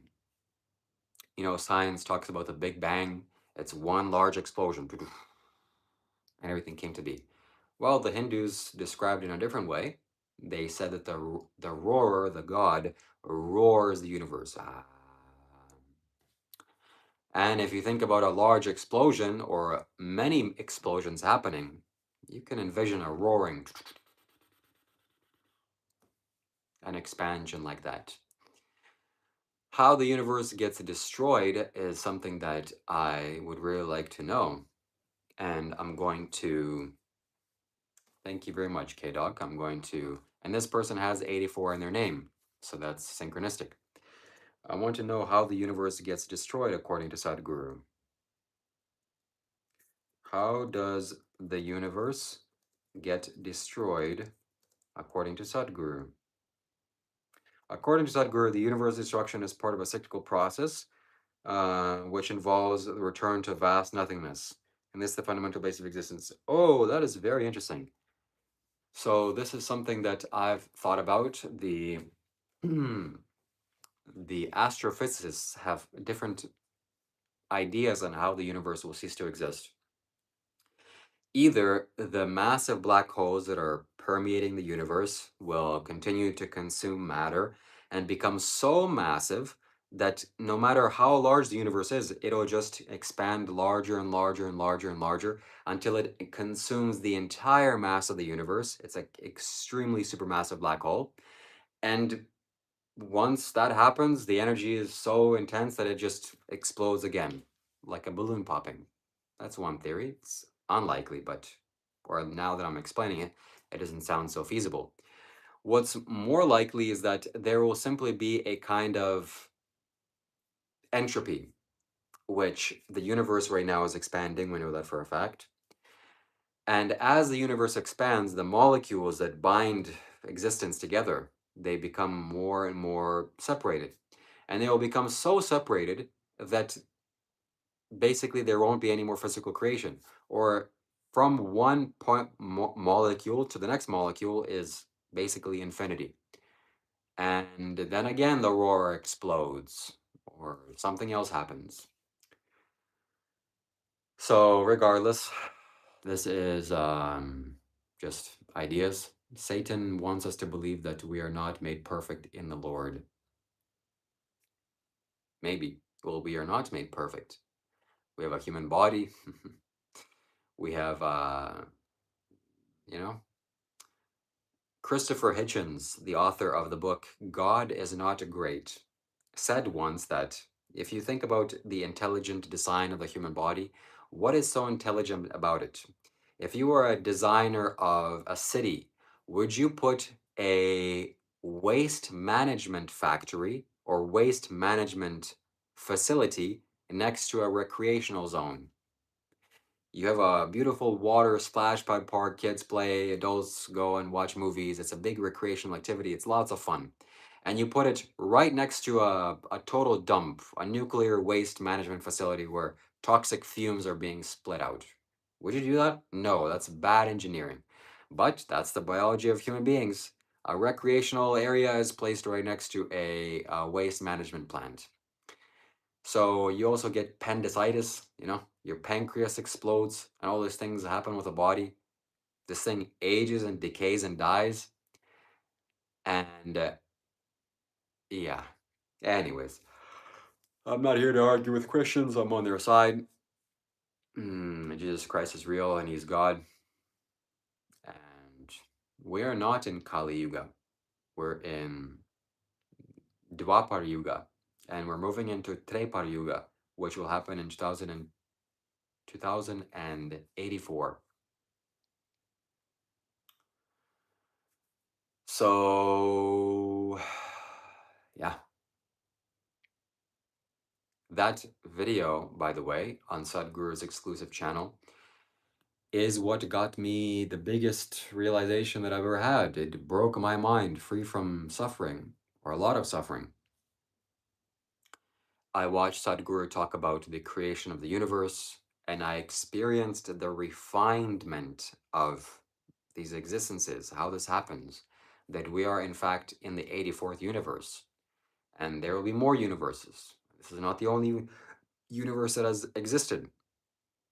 And how the roarer creates these things, it creates these universes, and how you can free yourself from this, and how we are just a small manifestation of the roarer's plan. 112 universes will be manifested physically. There's 112 energy centers in the body. And within these 112 is the whole blueprint of what has happened and what is to come. So in this also is the universe, is the cosmos, is all the memory that's ever happened in the universe is inside of this, and also where the plan is. After these 112 physical creations, the two next creations, or the other creations that happen after 212, will be immaterial. They will not be material in nature. There will be no physical creation whatsoever. It'll be a pure energy experience. How do we know this? Because the 112 chakras are contained in the body, and the 113th and the 14th, which is outside of the physical structure, are not material. They're not bound by physicality. They are the beyond. And they're not encased in the human system in the gross form. And there are more chakras. Teal Swan says that there are chakras spanning way out into the universe and the solar system and more. But the 113th and 14th are just here somewhere, or definitely one is above the head. So this physical universe, this physical creation is bound by this human form. We can know all of the galaxies. We can know so much. We can know everything about the universe within the framework of the body.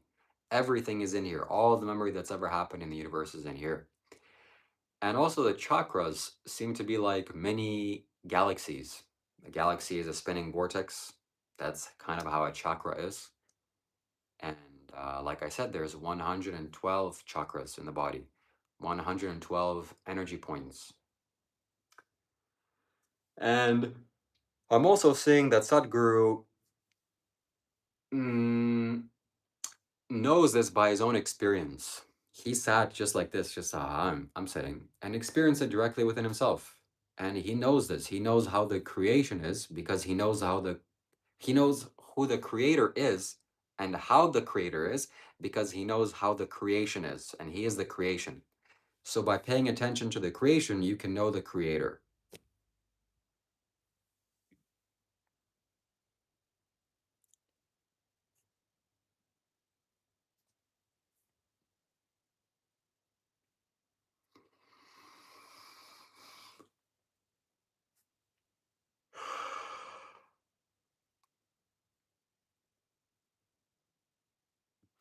In modern terms, is God progressive or conservative? Well, in the definition of those words, I would say God is progressive because progress is what the creation is. It's progressing. Conservative is you're conserving. Oh God, there's not enough. There's not enough energy. I gotta hold it in. I gotta keep it safe and contained. God doesn't do that. Hello, Anna Brown. Anne Brown, nice to see you too. What's your favorite weather? My favorite weather is warm and sunny. Ocean weather. Why can you not tell me? Can you not? Or is it that you don't want to expose that you have nothing to say against what I said? NOS 44. Okay. So I want to know the deeper aspects of creation. I want to know the universe. I want to know and explore the creation as it is. To see deeper, to know what's going on with this beautiful existence.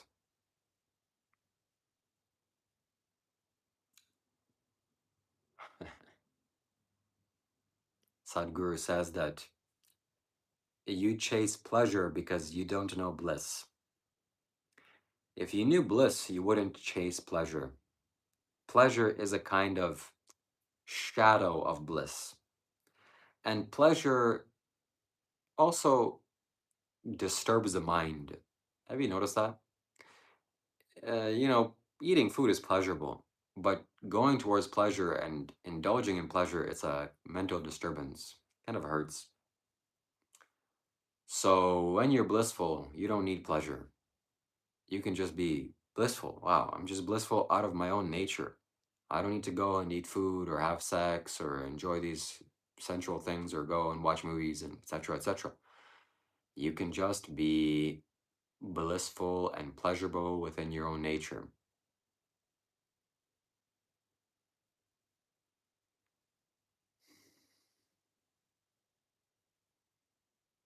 Wow, that is so liberating to see and to hear that you don't need anything else. You don't need anybody else. The universe has made you content inside of this human form. Everything that you can ever crave for and want is inside of this. Which is to say, you crave for not the objects, but you crave for the experience. You don't want the car, you want the feeling of status and high and might and seeing people see you and you feeling the sensations. That's what you want. But that experience can be created within, or more appropriately said, is that energy can be expanded in a way where those parts of you can be met and can be fed. And then you are just left content.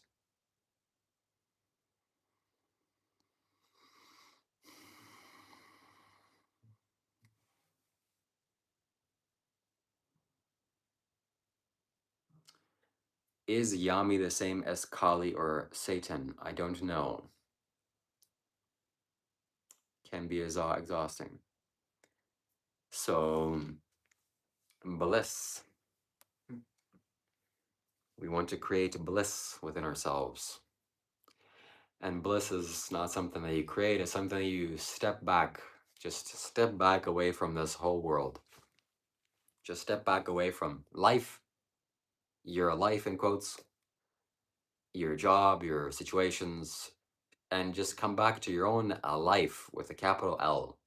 That life that's growing within you, that's flowing within you. And that life is bliss. It doesn't know anything other than bliss. A life in its essence is blissfulness. It doesn't know pain. A life doesn't know pain. Life doesn't know worry or jealousy or hatred or delusion or insecurity or any painful things. That's only of the body and the mind. The mind creates pain. You can destroy your mind in so many ways and create pain for yourself. And the body knows pain. You hurt your toe and it hurts. But the life that's flowing within you and me does not know pain.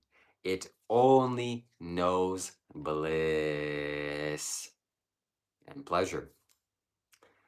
So allow the life to flow through you, my friends. Let life flow through you.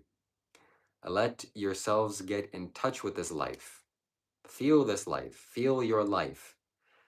And feel how blissful it is. Feel how joyful it is just to be alive without doing any of your nonsense of what you have, what you don't have, what you lost, what you gained, any of this nonsense. Just the fact that you're alive and just the fact that you have life flowing within you. Jesus Christ. It feels good. It feels not good, great. It feels ecstatic. So life is all that you need. Hey, are you alive right now? Yeah, I am. Okay, it's time to be blissful. It's time to be ecstatic. It's time to feel good for no reason. This is what happens when you touch this higher dimension that goes beyond the physical case or physical head. When you touch this, you become blissful for no reason. You touch the beyond. And there's no reason to not feel good. There's no reason to feel good. You just feel good for no reason. No point. You know, drugs unlock the feeling you can have naturally. You know, you can unlock the feeling that you can get by taking drugs. So why do you need to take drugs in the first place if you can just unlock it yourself? And drugs have so many negative side effects. Freaking drugs suck.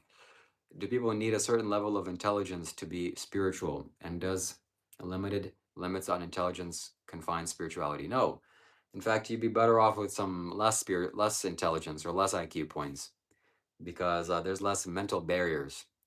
If I tell you something and if you have high intelligence, you're gonna think, you're gonna not think, you're gonna logify it, you're gonna not logify it. But if you're dumb and I tell you something, okay, you just do it, and that's it. You be blissful. We're back. Says obsessing over your own bliss is selfish and petty. There are bigger things than yourself. I think drugs have been helpful to me. Wow, what a measly person we're back is. Person that doesn't know bliss, doesn't know life, doesn't know how to enjoy life, doesn't know that you creating a blissful experience for yourself is the best thing you can do for others. Wow. What a beautiful thing I can do for others is to be happy and wealthy inside of myself. Just to be at ease, just to be calm, just to be content within my own nature, not to cause problems for myself or anybody else. Just to be happy, just to get a high off my own supply. I could just get a high off my own supply all day long, and I will on this YouTube channel. That's what you're watching me do. And I'm as selfish as it gets. I want all the highness on my own supplyness. And you can't have any of it. So being blissful is not selfish. It's selfless. So that's what we need more of. Ah. One thing that also naturally happens when you become blissful is the boundaries flow away and drop away. The boundary of you and mine and me, and this and that, up and down, left and right, good and bad. Me and not me. Myself and other objects. It's nothingness. It's everything is the same. If the universe is constantly expanding in all directions, any point could be the center of the universe. Exactly. Any point can be the center of the universe. Correct. Which means that I am the center of the universe. Werbach says, sacrifice is the best thing you can do for others. At least Jesus had that right. That is not true at all. That is what leads to pain and suffering. And I'm sure that they would want you to believe that. Sacrifice what? Sacrifice yourself to toil and torment, and to cause yourself to be miserable for others' sake. Oh God, you're such a martyr. Oh God. No, my friend, you are step number one. At the least is what you can do is not cause problems to other people. That's the best thing you can do. That's the most sensible thing you can do. Don't cause problems for anybody else. That's step number one, which means to say, go be blissful, go learn how to be joyful on your own nature without any other substances or anything else. And then go help others. Then when you go help others, it'll actually be meaningful and you won't suffer as a result of it. People suffering will always be there. People cause their own suffering to a large extent. So you don't want to cause yourself suffering by helping others. You want to help yourself first. If you're drowning, you don't go and try to self-sacrifice and go help the other guy drowning. You're drowning, buddy. It's time for you to get out of the water. Only then, when you're safe and you've learned how to swim, then you can figure it out. I didn't realize Eastern philosophy was so nihilistic. You're the nihilist. Okay? Self-sacrifice and being blissful is selfish. You're confused. The devil confused you big time. The devil is, where is the devil? Wherever Jesus' teachings is, that's where the devil is. You build yourself up, you can move and do more. Yeah. Ah.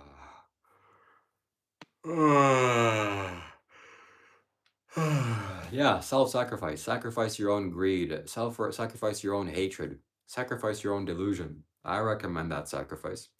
That's good sacrifice. But sacrificing your own, I don't know, energy to go and to help people, to go and to help the homeless. Oh, I'm helping the homeless. My heart is bleeding. Oh, my bleeding heart. Look at me, guys. I'm here helping everybody and I'm just bleeding. Wow, he's so good. Oh, wow. You think Jesus was like that? No, Jesus was happy as can be, probably. Freaking beaming out of his eyes if he was really the Son of God. So Jesus wasn't some miserable freak. Oh, sacrifice, guys. Self-sacrifice. Nah. But yeah, sacrifice. I'm crying tears of joy. Well, Jesus had a lot of in common with Eastern philosophy. Exactly, Blood Striker. I don't like your name, bro. You gotta change your name. There's something evil and demonic with your name. Every time I read it, I just can't. So, and the angel also, the angels have no free will. What the hell are you doing with some, like, robots? It's basically a robot, okay?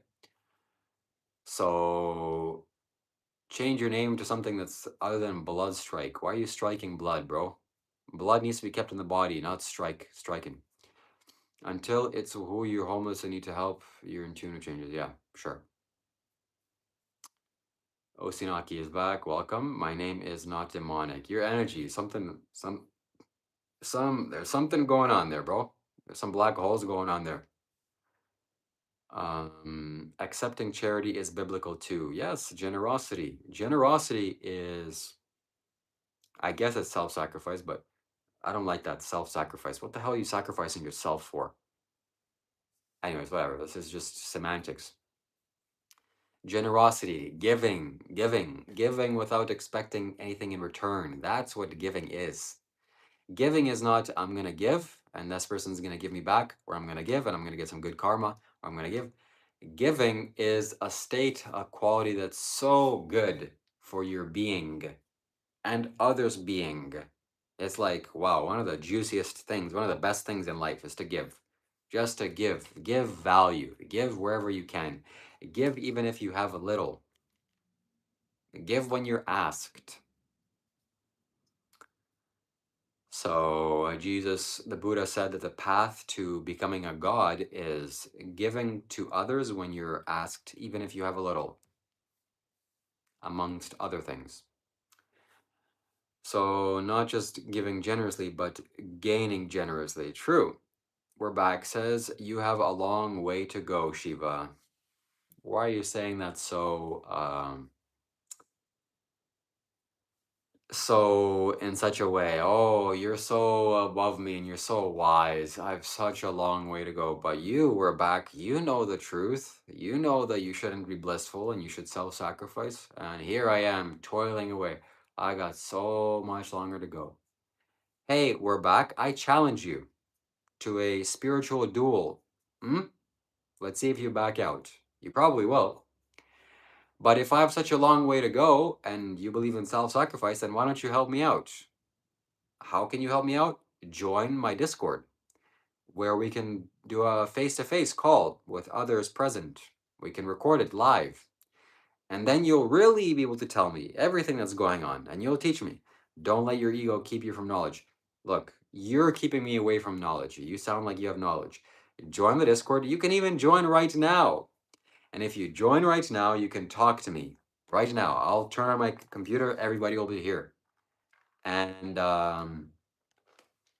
then we'll see who has a long way to go. Then it'll become clear.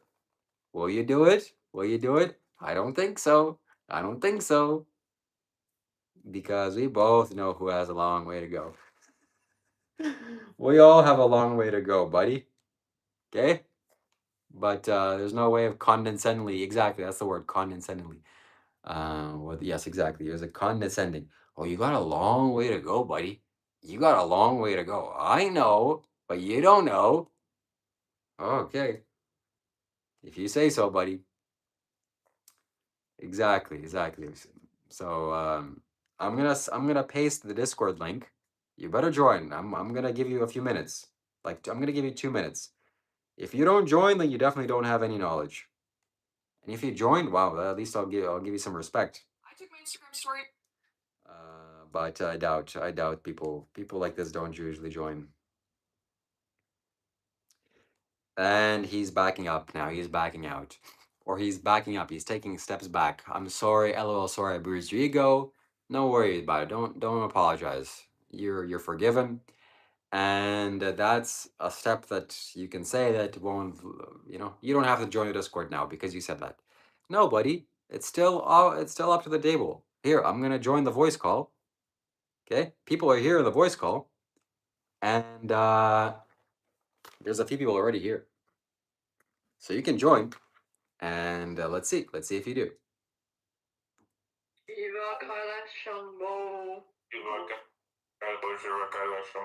So there are people here, and we'll see. We're waiting for you. Why did the Jews do 9/11? Oh my God, I can't. Look, buddy, I'm live streaming. This is not something that we want to talk about here. But why? I don't know.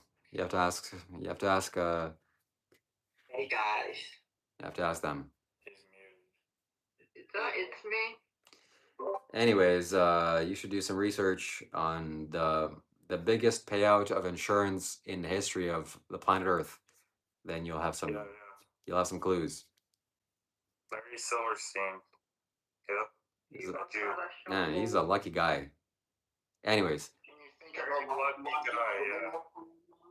It's crazy how the Okay. 9/11 attacks. Okay. Jesus. Help me, God. Okay. I don't know how heaven got to space in the cloud. I don't know how heaven got so convoluted to be a cloud place exactly. Garrett seemed to be suffering inside. Yeah, Garrett would say the same thing about me. And we're waiting for the Discord person to join. He won't join. Of course he won't join. He's probably gone by now.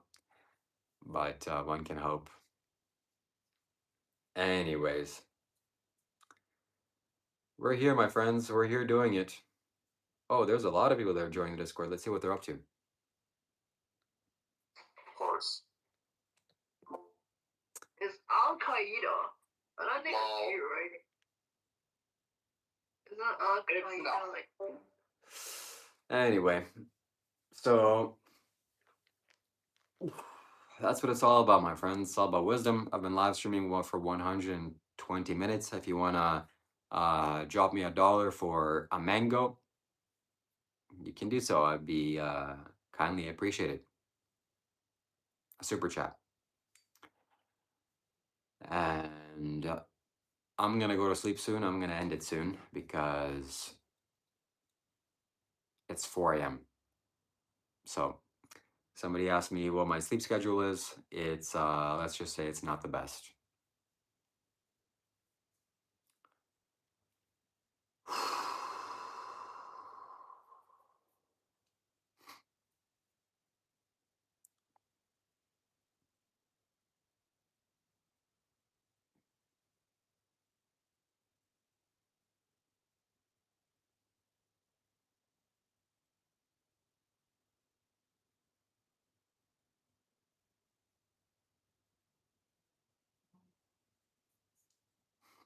Okay, unless you have any other questions, I'm gonna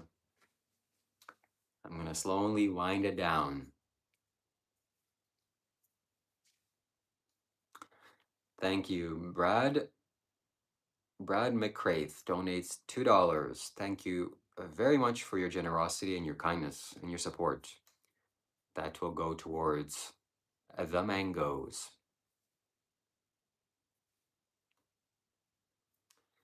I do these live streams on your generosity and on your donations. So if you find these videos helpful and my insights helpful and my energy helpful, consider donating.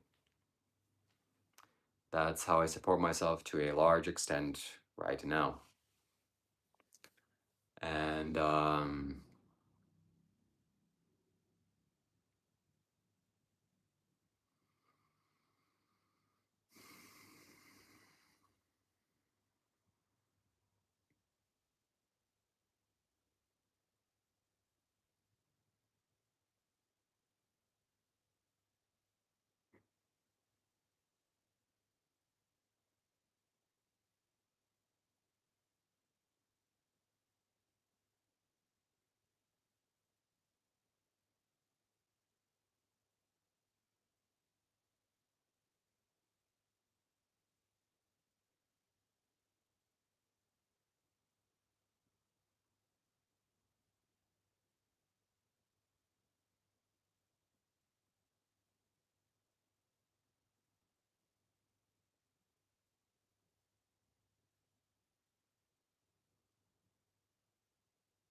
okay, my friends, thank you very much for joining me in this live stream. If you haven't liked the video, like the video, double click the screen. I am going to end it here now.